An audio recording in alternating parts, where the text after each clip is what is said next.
Welcome back students. आज हम लोग पढ़ने वाले हैं मेटल नाइट्रोसिल की कुछ प्रॉपर्टीज़। और इससे पहले हम लोगों ने मेटल नाइट्रोसिल की बॉन्डिंग देखी थी, स्पेक्ट्रोस्कोपिक एविडेंस देखा था। मेटल नाइट्रोसिल की सबसे पहले इम्पॉर्टेंट प्रॉपर्टीज़ हैं हमारे पास मैग्नेटिक प्रॉपर्टीज़। आप इसको ऐसे समझ सकते हैं कि आपके पास एक मैग्नेट है और वो बहुत ही स्ट्रॉन्ग मैग्नेट है, जिसका ये नॉर्थ पोल है, ये साउथ पोल है। और आपने यहाँ पे अपनी लाइगेंड या ऐसा मान लें कम्प्लेक्स रख दिया इधर, ऐसे कम्प्लेक्स पाउडर। अगर तो ये वीकली अट्रैक्ट हो, वीकली अट्रैक्ट, तो हम लोग उसको बोलेंगे कि ये क्या है, पैरामैग्नेटिक। ठीक है, पैरामैग्नेटिक समझा, इसके पास कुछ अनपेयर्ड इलेक्ट्रॉन होंगे, अनपेयर्ड इलेक्ट्रॉन्स। अगर ये आपके पास वीकली अट्रैक्ट होने के बजाय, मतलब ये पास आने के बजाय इस मैग्नेट से दूर भागना चालू कर दे, तो हम बोलेंगे वीकली रिपेल हो रहा है ये। तो इस केस में इसको बोलते हैं डायमैग्नेटिक। और ये डायमैग्नेटिक कौन सी चीज़ें होती हैं जिनके पास अनपेयर्ड इलेक्ट्रॉन्स नहीं होते, फालतू इलेक्ट्रॉन नहीं होते, या बॉन्ड ऐसा माने कि इलेक्ट्रॉन अकेले अकेले नहीं पड़े होते, ऐसे मान सकते हैं। तो ये दो टर्मिनोलॉजी इंपॉर्टेंट है, डायमैग्नेटिक एंड पैरामैग्नेटिक। अब ये सारा एक्सपेरिमेंटल है, आपने ये तो याद ही रखना है ना। तो हम लोग इसको देखते हैं। लीनियर नाइट्रोसिल जो होते हैं ये डायमैग्नेटिक होते हैं। क्यों डायमैग्नेटिक होते हैं? क्योंकि इनकी लाइगेंड के ऊपर कौन सा चार्ज होता है, प्लस को, फालतू इलेक्ट्रॉन नहीं होते इनके पास। ठीक है, मतलब इनको मैग्नेट के, स्ट्रॉन्ग मैग्नेट के पास रखेंगे तो ये से दूर भागेंगे, वो मैग्नेट इनको दूर भगाएगा अपने से। और हम लोगों ने पीछे बॉन्डिंग का पैटर्न भी देखा था, तो इनके अंदर जो एंगल होता है ये वाला, ये लगभग 170 से 180 तक जाता है, मतलब लीनियर है ये। अब बेंट नाइट्रोसिल देखे गए, ये पैरामैग्नेटिक होते हैं। क्यों पैरामैग्नेटिक होते हैं? क्योंकि इनके पास ये फालतू इलेक्ट्रॉन्स पड़े होते हैं, इसके पास 2 इलेक्ट्रॉन्स होते हैं, तो इन 2 इलेक्ट्रॉनों की वजह से ये पैरामैग्नेटिक हैं, मतलब ये स्ट्रॉन्ग मैग्नेट की तरफ खींचे चले आएंगे। और एंगल की बात करें तो ये क्या है, आपके पास 150 से 140 के बीच में आता है, और ये वाला 120 से 135, ठीक है, इसके बीच बीच में रह जाता है। ये ऊपर वाले से कुछ लोग यहाँ से मेजर करते हैं, ठीक है, यहाँ से 180, और उसके बाद ये, तो कुछ लोग ये नीचे से मेजर करते हैं। तो जैसा भी हो डाटा यही रहने वाला है, 180 से माइनस कर देंगे उसको। ये क्या है, स्लाइटली बेंट, और ये क्या है, कंप्लीटली बेंट या फुल्ली बेंट। तो बेंट नाइट्रोसिल पैरामैग्नेटिक, मतलब मकनातीस की तरफ खींचे चले आते हैं, लीनियर वाले दूर भागेंगे उससे। एक्सरे क्रिस्टलोग्राफी क्या कहती है जी मेटल नाइट्रोसिल के बारे में? लीनियर वाले जो NO होंगे ये शॉर्ट MN बॉन्ड होगा इसमें। बड़ी अच्छी बात है ये। अब इसको कैसे एक्सप्लेन करें हम लोग? इससे पहले वाला लेक्चर अगर आपने नहीं देखा तो वो देख लें, आपको ये समझ आ जाएगी। लेकिन हम लोग यहाँ पे भी आपको बता रहे हैं, ये शॉर्ट MN बॉन्ड से क्या मुराद है, ये जो बॉन्ड बनता है इट इज़ वेरी स्ट्रॉन्ग। तो स्ट्रॉन्ग होगा तो शॉर्ट होगा ना। क्यों शॉर्ट होता है? क्योंकि ये ऑर्बिटल्स मेटल के ऑर्बिटल के साथ ओवरलैप कर जाते हैं, सिनर्जिक बॉन्डिंग बहुत ज़्यादा अच्छी हो जाती है, ऐसा माने पाई बैक डोनेशन बहुत ज़्यादा अच्छा होता है, जिसकी वजह से ये क्या होता है, शॉर्ट निकलता है, बॉन्ड छोटा हो जाता है। इनके अंदर बैक बॉन्डिंग इतनी नहीं हो पाती क्योंकि ये जो ऑर्बिटल होते हैं ये आउट ऑफ प्लेन होते हैं, जिसकी वजह से ये बॉन्ड थोड़ा सा लॉन्गर निकलता है। तो ये बात लिखी हुई है कि लीनियर NO जो होगा शॉर्ट MN बॉन्ड होगा, ये वाला वेरी शॉर्ट बॉन्ड। बेंट वाले होंगे लॉन्गर MN बॉन्ड होगा, ये वाला बॉन्ड क्या हो जाएगा, ये वाला, ये लॉन्गर रहेगा आपके पास। तो ये भी एक्सपेरिमेंटल डाटा है, इसको अंडरस्टैंड सही से करने समझने के लिए आप ये वाला लेक्चर देख सकते हैं, पीछे वाला। अच्छा, उसके बाद है हमारे पास electron counting in metal nitrosyls, कि हम लोग इलेक्ट्रॉन कैसे काउंट करते हैं। दो ही तरीके हैं, EAN रूल। 3D के लिए क्या होता है, ये 36 इलेक्ट्रॉन पूरे करने वाला रूल है। और 18 इलेक्ट्रॉन रूल ये क्या होता है आपके पास, ये 18 इलेक्ट्रॉन पूरे करने का है। मतलब नोबल गैस कॉन्फ़िगरेशन अचीव करने के लिए कम्प्लेक्सिस बॉन्डिंग करते हैं, तो उनको वेरिफिकेशन के लिए हम लोगों ने या तो 36 इलेक्ट्रॉन काउंट कर लेते हैं या 18 इलेक्ट्रॉन काउंट कर लेते हैं। Electron donation depend on NO type, कि किस तरीके से NO जुड़ा है, वो लीनियर जुड़ा है, बेंट जुड़ा है, किस तरीके से जुड़ा है। अगर तो नाइट्रोसोनियम होगी लाइगेंड, नाइट्रोसोनियम, वो 2 इलेक्ट्रॉन देगी, प्लस चार्ज वाली को नाइट्रोसोनियम बोलते हैं।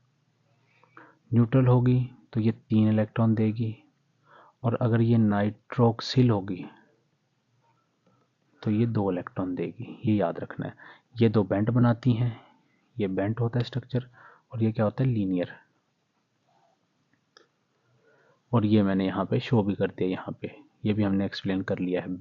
लीनियर होगी, बॉन्डिंग होगी। बेंट क्यों होता है, इसमें इलेक्ट्रॉन आना चालू हो जाते हैं ये, तो ये इलेक्ट्रॉन जब फालतू पड़े रहते हैं ये रिपल्शन लगाते हैं, जिसकी वजह से ये ऑक्सीजन बेंट हो जाता है। तो ये भी इस तरीके का, ठीक है। इम्पोर्टेंट एग्जाम्पल FeCN5NO, इसको नाइट्रोपरूसाइड भी बोला जाता है। नाइट्रोपरूसाइड एक इनऑर्गेनिक रिजेंट है, इम्पोर्टेंट। अब इसमें इलेक्ट्रॉन काउंट करते हैं हम लोग, ठीक है। ध्यान से आप लोगों ने देखना है कि किस तरीके से हम लोग इलेक्ट्रॉन काउंट करेंगे। इलेक्ट्रॉन काउंट करने से पहले हम लोग अगर यहाँ पे इसका आयरन का ऑक्सीडेशन स्टेट निकालें तो वो हमारे पास कैसे निकलेगा। हम लोग मार्कर का रंग चेंज कर लेते हैं, इंक कलर ये डार्क रेड। ऑक्सीडेशन नंबर क्या है यहाँ पे निकालते हैं, कैसे निकालेंगे। Fe प्लस 5 साइनाइड जुड़े हुए हैं, प्लस एक NO जुड़ा हुआ है, लेकिन NO प्लस जुड़ा हुआ है ये, ठीक है, इज इक्वल टू -2। तो आयरन प्लस एक साइनाइड कितने इलेक्ट्रॉन देता है आपको, ये आपको देता है अल्टीमेटली 2 इलेक्ट्रॉन, तो 5 2 पर 10 देगा ये इलेक्ट्रॉन, प्लस इसने भी कितने दिए, 2 इलेक्ट्रॉन दिए हैं, तो -2 हो गया। तो Fe हमारे पास यहाँ पे आ जाता है, ये Fe प्लस ये 10 और 2 12 is equal to -2, and Fe is equal आ जाएगा हमारे पास, यहाँ पे Fe आ जाएगा आपके पास ये -2 -12, ये आ गया -14, ठीक है। I think so this should not be -14, ऐसा तो नहीं हो सकता। साइनाइड तो आपके पास ये कितने देगा, ये 2 इलेक्ट्रॉन ही देता है, Cn है ना, तो ये 2 ही देगा, तो 5 2 पर 10, और उसके बाद ये 2, sorry I made a mistake, हम लोग इलेक्ट्रॉन काउंट कर रहे थे, ये वाला हम लोग ऑक्सीडेशन स्टेट काउंट नहीं कर रहे। तो हम लोग इसके इलेक्ट्रॉन काउंट कैसे करेंगे, तो अब देखें, आयरन का प्लस ये 26 है एटॉमिक नंबर, तो 26 को कैसे लिख सकते हैं हम लोग, 2 + 6, तो जब 2 + 6 लिखेंगे तो ये आ जाएगा आपके पास 8, प्लस इसमें कितने जोड़ेंगे आप लोग, एक साइनाइड 2 इलेक्ट्रॉन देती है, तो 5 कितने देंगे, ये 10, और नाइट्रोसोनियम अल्टीमेटली आपके पास ये 2 इलेक्ट्रॉन देती है, और माइनस क्या कर देंगे, ये जो ऊपर वाला चार्ज है, तो ये 2 हो जाएगा, तो 8 और 10 18 और 2 तो 20, 20 में 2 निकालेंगे 18, तो ये 2 इलेक्ट्रॉन है आपके पास, ठीक है। अच्छा, इसमें बड़ी ट्रिकी बात ये है कि ये +2 हमने क्यों रखा है, NO का ये +2 इलेक्ट्रॉन हमें कैसे पता चलेगा कि 2 दिए इसने। अब आप देखें कि यहाँ पे इस तरह सोचें, अगर 3 रख देते तो 19 हो जाते ये, तो 19 वाला तो स्टेबल नहीं होता। सोडियम नाइट्रोक्लोराइड जो है ये लैब के अंदर मौजूद होता है, इसका मतलब स्टेबल कंपाउंड है। तो यहाँ पे फिर ऐसा मानेंगे कि भाई इसने 2 दिए होंगे जिसकी वजह से 18 इलेक्ट्रॉन हुए इसके पास, और इसने अपने फिर वो स्टेबिलिटी अटेन कर ली, ठीक होगी बात। ये एक इम्पॉर्टेंट पॉइंट है, ये याद रखना है आपने कि 6 और 2 8, 26 तो वो हो गए, आयरन के तो 2 + 6 लिख लिया 8, साइनाइड 5 जुड़ी हुई है तो 10 इलेक्ट्रॉन इन्होंने दे दिए। -2 क्या होगा, ये ऊपर वाला चार्ज कर देंगे। अब अल्टीमेटली यहाँ पे क्या नंबर बिठाएं कि 18 बन जाए। 2 बिठा सकते हैं, 3 भी बिठा के देखें। 2 के साथ 18 आता है, इसका मतलब है यहाँ पे जो NO है ये NO प्लस में जुड़ा है, क्योंकि प्लस वाली क्या देती है, 2 इलेक्ट्रॉन देती है। ठीक होगी बात। कॉम्प्लेक्स ओबेज 18 इलेक्ट्रॉन रूल वो हम लोगों ने देख लिया है। मेटल नाइट्रोसिल की कुछ हमने एग्जांपल्स लिखी हैं जो कि हमारे पास इम्पोर्टेंट हैं, वो हम लोग देखने जा रहे हैं अभी। ये सोडियम नाइट्रोपुरुसाइड, सोडियम नाइट्रोपुरुसाइड ये आपके पास एक रेड कलर का कंपाउंड होता है जिसका स्ट्रक्चर ये है, ये ऑक्टाहेड्रल है कॉम्प्लेक्स हमारे पास। इसका फार्मूला क्या है, Na2FeCN5, एक NO लाइगेंड जुड़ी हुई है। 5 साइनाइड हैं ये वाली, ये देखें साइनाइड, ये साइनाइड, ये साइनाइड, ये साइनाइड और ये साइनाइड, और एक NO लाइगेंड जुड़ी हुई है। ठीक है, अब NO किस तरह की है, ये लीनियर है, और ये कंपाउंड क्या है, अगर लीनियर है तो ओवरऑल ये डायमैग्नेटिक निकल के आता है, 18 इलेक्ट्रॉन रूल को फॉलो करता है। ठीक है, और इसकी एप्लीकेशंस क्या है, blood pressure control and analytical chemistry में इस्तेमाल किया जाता है। ब्लड प्रेशर कंट्रोल वाली जो कुछ मेडिसिन हैं हमारे पास, उनके अंदर इसको इस्तेमाल किया जाता है।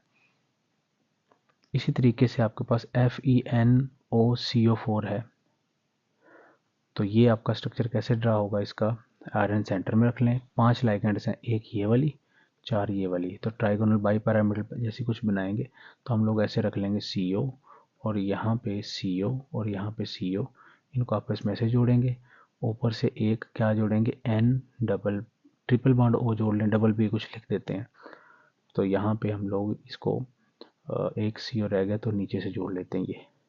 ठीक है, तो ये वाला आपके पास ये वाला कॉम्प्लेक्स बन गया।